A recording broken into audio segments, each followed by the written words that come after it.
Let's now talk about MacConkey's eager.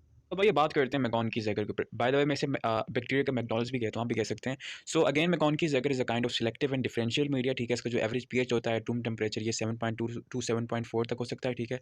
अगर इसकी composition पे बात करते हैं तो अगर आप 1 लीटर मैकॉन्कीज बनाएंगे तो इसमें आप 3 ग्राम प्रोटीएज पेप्टोन डालेंगे। अच्छा, should be remember peptone and tryptone are two different things. वो मैं आगे आके बताऊंगा कि इसमें क्या डिफरेंस होता है और उसमें क्या होते हैं दोनों, ठीक है। इसके अलावा आप इसमें 10 ग्राम लेक्टोज मोनोहाइड्रेट डालेंगे, यानी लेक्टोज के साथ, यानी एक मॉलिक्यूल ऑफ लेक्टोज के साथ एक H2O का molecule, like monohydrate, hydrate means water molecule, ठीक है। इसके अलावा 1.5 ग्राम्स बाइल सॉल्ट्स डालेंगे। नाउ शुड बी रिमेंबर ये जो बाइल सॉल्ट्स है ये यहाँ पर एज अ सिलेक्टिव एंटिटी के तौर पर काम कर रहा है, मीन्स के जो सिलेक्टिविटेशन का प्रोसेस है वो ये बाइल सॉल्ट्स परफॉर्म करेंगे। कैसे, वो आगे बात करेंगे। इसके अलावा इसमें आप 5 ग्राम NaCl डालेंगे। आप इसमें इसके अलावा 13.5 gram agar as a solidifying agent डालेंगे। फिर 0.03 ग्राम न्यूट्रल रेड डालेंगे। ये भी एज ये यहाँ पर एज अ डाई यूज़ कर रहे हैं, मीन्स के ये आपको डिफ्रेंसिएशन में हेल्प करेंगे। एंड अगेन यहाँ पर डिफ्रेंसिएशन एज ए सेट के फर्मेंटेशन को फैक्टर के ऊपर होगी। अगर फर्मेंटेशन होगी तो पीएच चेंज की वजह से ये डाई अपना कलर चेंज कर देगी, जिसकी वजह से हमें पता लग जाएगा कि ये कॉलोनी फर्मेंटिंग है और ये नॉन फर्मेंटिंग है। इसके अलावा जो 0.01 ग्राम क्रिस्टल वायलेट आप इसमें डाल रहे हैं, ये एज अ सिलेक्टिव एंटिटी है, मतलब ये सिलेक्शन का काम करेगी, यानी एक खास स्पीशी को सर्वाइव करने देगी और जो नहीं कर पाएगी उसको ना करने देगी। एंड वन थिंग आल्सो, मैंने यहाँ पर कभी भी यानी पूरे के पूरे मीडिया में वाटर को इंक्लूड नहीं किया होगा। वो इसलिए बिकॉज ये वाटर कंपलसरी है, बिकॉज ये जो 1 लीटर मैंने ऊपर लिखा हुआ है ना कंपोजिशन के साथ, इट मीन्स कि उस पूरे ये जो आप चीज़ें डाल रहे हैं ये आप 1 लीटर वाटर के अंदर डालेंगे, उसको थोड़ा हीट करेंगे और हीट करने के बाद एक मीडिया बनाने का पूरा प्रोसेस होगा। इंशाल्लाह इन फ्यूचर में लोग डिस्कस करेंगे, ये शायद डिस्कस कर लिया होगा कि किस तरह से आप मीडिया बनाते हैं, ठीक है। तो एक जो वाटर है वो मस्ट है और वो सबसे ज़्यादा एज अ सॉल्वेंट हम लोग डालेंगे। लाइक आप इसको यूँ एज्यूम कर सकते हैं कि ये जो तमाम चीज़ें हैं, ठीक है, ये जितने भी पेप्टोन्स, ये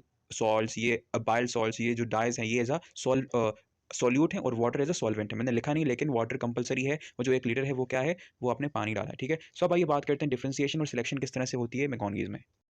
okay, so as far as the selectivitation is concern, तो याद रखिएगा कि मैकॉन्कीज अगर हमेशा से ग्राम पॉजिटिव बैक्टीरिया को इनहिबिट करता है और ग्राम नेगेटिव बैक्टीरिया को ग्रो करने में काफ़ी हेल्प आउट करता है, ठीक है। अच्छा, तो इसमें अब बात करते हैं कि वो कौन से एजेंट हैं इस एगर के अंदर जो कि इनहिबिशन करते हैं किसी भी माइक्रोब की। So first of all we have bile salts. Bile salts number 1 वे में आपकी सिलेक्टिव का, यानी जो सिलेक्टिविटेशन का जो जो पूरा प्रोसेस है वो पहले तो बाइल सॉल्ट्स परफॉर्म करते हैं और फिर जब वो थोड़ा ग्रो मजीद करते हैं तो उसके बाद जो क्रिस्टल वायलेट है वो सेकंड फेज है सिलेक्टिविटेशन का, यानी कि मैकॉन्कीज अगर में सिलेक्टिविटेशन के 2 फेज हैं।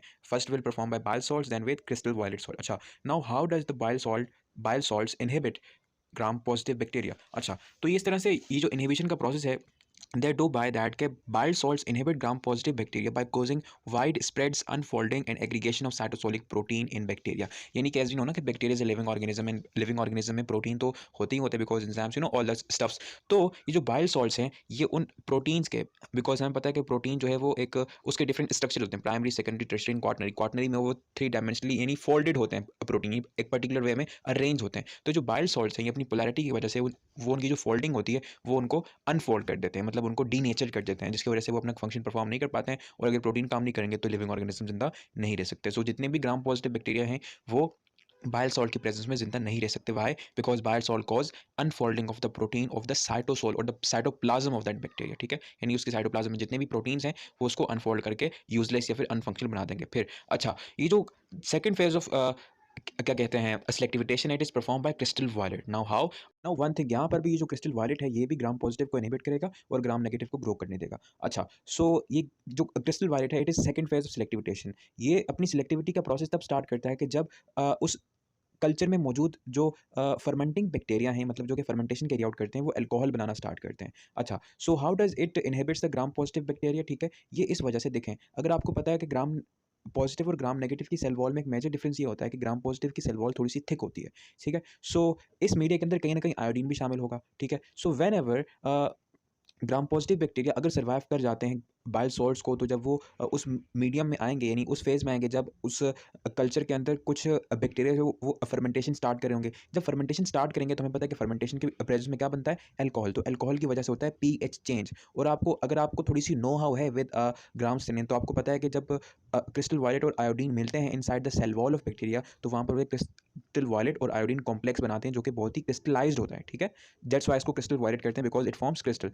तो जब वहाँ का पीएच चेंज होता है तो हमें पता है कि जब पीएच चेंज होता है तो वहाँ पर एक प्रोसेस होता है, केमिकल रिएक्शन होता है, उसको हम लोग कहते हैं डिहाइड्रेशन, यानी उस सेल वॉल में से वाटर रिमूव हो जाता है और वो सेल वॉल मजीद कंसनट्रेटेड हो जाती है, मतलब वो बहुत सिकुड़ जाती है। उसके सिकुड़ने की वजह से जो उसके अंदर क्रिस्टल्स होते हैं, क्रिस्टल वायलेट और आयोडीन के, वो पेनिट्रेट करते हैं इनसाइड द सेल्स, ठीक है। और जब वो इनसाइड द सेल पेनिट्रेट करते हैं तो वो पंक्चर करते हैं सेल मेम्ब्रेन को, और उसकी वजह से उस सेल की लाइसिस होती है और वहाँ पर भी ग्राम पॉजिटिव जो है वो डाई कर जाते हैं। So that's how it performs selective mutation. So अब बात करते हैं डिफरेंशिएशन के ऊपर। सो डिफरेंशिएशन भी यहाँ पर on the basis of fermentating and non fermentating species के बेस के ऊपर ही होती है, ठीक है। अच्छा, तो होता क्या है, अगर कोई बैक्टीरिया ग्राम पॉजिटिव नहीं है, वो ग्राम नेगेटिव है, वो सर्वाइव कर गया उस मीडिया में, सो लेटर ऑन अगर वो फर्मेंटिंग है, यानी अब उस पूरे कल्चर में दो किस्म के स्पीशी बाकी हैं, ठीक है। एक जो है वो फर्मेंटिंग है और एक जो है वो नॉन फर्मेंटिंग है। अगर जो फर्मेंटिंग है, कि जब वो फर्मेंटेशन कैरी आउट करते हैं तो वहाँ पर बनता है अल्कोहल, और जहाँ अल्कोहल बनता है वहाँ होता है पीएच चेंज, और पीएच चेंज की वजह से जो आपका ये न्यूट्रल रेड जो डाई है, ये आपका कलर चेंज कर देता है। और when it change the colour, तो आपको आसानी से पता लग जाता है कि यार इसने कलर चेंज किया, सो इट मीन्स दैट कि it is carrying out fermentation, जिसकी वजह से पीएच चेंज हुआ है, जिस वजह से ये कलर शो कर रहा है। So that's how you can differentiate also with the help of this MacConkey's agar. And as you can see, आपके सामने मैकॉन्कीज एगर की पेट्री प्लेट की पिक है। So as you can see के यहाँ पर जो मैकॉन्कीज के एगर का एक्चुअल कलर है, शुड बी रिमेंबर, वो लाइट ऑरेंज कलर का होता है। लेकिन द मोमेंट इसमें कोई ऐसी स्पीशी कल्चर हो जाए जो कि फर्मेंटिंग हो, जो कि फर्मेंटेशन कैरी आउट करती हो, मीन्स जो कि अल्कोहल प्रोड्यूस करती हो, ठीक है, तो उसका कलर हो जाता है लाइट रेड कलर का, ठीक है, या फिर आप उसको पिंक भी कह सकते हैं। वाई? बिकॉज हमें पता है कि लैक्टोज फर्मेंटेशन अगर जो स्पीशी कैरी आउट करेगी, it will produce alcohol which cause pH change, और पीएच चेंज की वजह से जो आपका न्यूट्रल रेड उसमें डाई था वो कलर चेंज कर देगा, और इट शोज दैट के ये स्पीशी फर्मेंटिंग है और ये स्पीशी नॉन फर्मेंटिंग है।